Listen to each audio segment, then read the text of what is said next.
on talking about spiritual, symbolic and otherwise significant numbers. I spoke about the number 7 on my YouTube channel, etc. I went into some pertinent facts, spiritual facts about 7.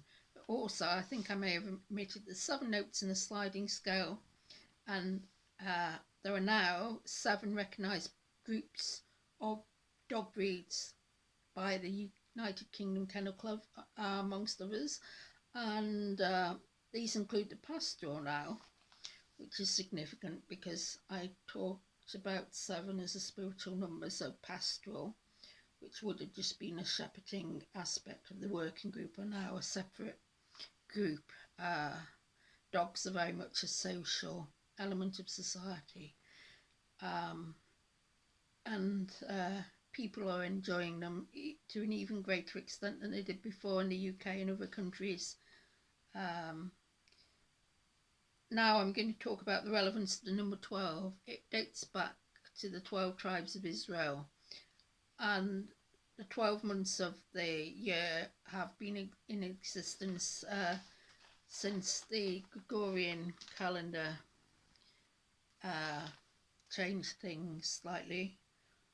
12 signs of the Western zodiac. Again, this dates back to the ancient Zoroastrians, the Babylonian faith, which has become the Parsi faith now. There's 12 days of Christmas in the Christmas calendar, in the Christian calendar. 12 inches in a foot add the numerical aspect to it, and 12 eggs in a dozen.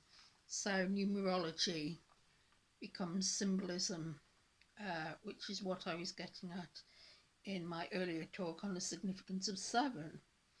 There's 12 years in the cycle of a Chinese zodiac, and there are, of course, 12 apostles, 12 disciples in the Christian faith, 12 Knights of the Round Table, which is again related to the Christian faith, and the Holy Grail, and the Knights of King Arthur.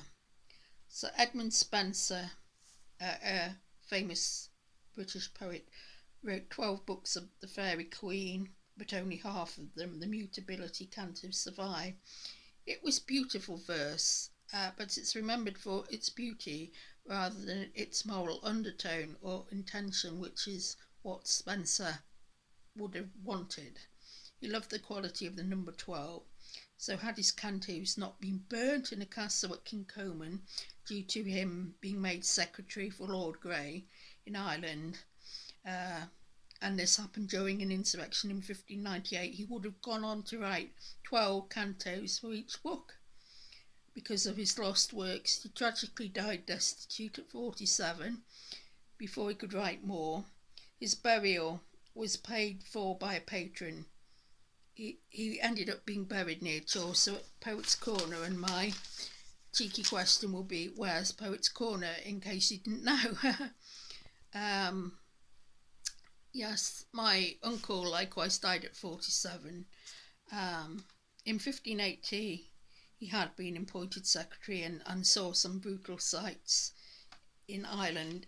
Even back then, they affected him greatly, because they were even worse than the sights of the 20th century during the Troubles, which have existed many years. The poets that followed Spenser did not follow him for the right reasons, maybe. They were caught up in the beauty of his verse. But he did write lovely verse too, I've got to admit. Of the 12 books, there would have been 12 cantos presenting 12 virtues, which again related to the 12 Knights of the Round Table. But his followers were more modern. They included Keats, or more modern comparatively. They included Keats, Byron, Alfred, Lord Tennyson, and the latest of them, Thomas Hardy.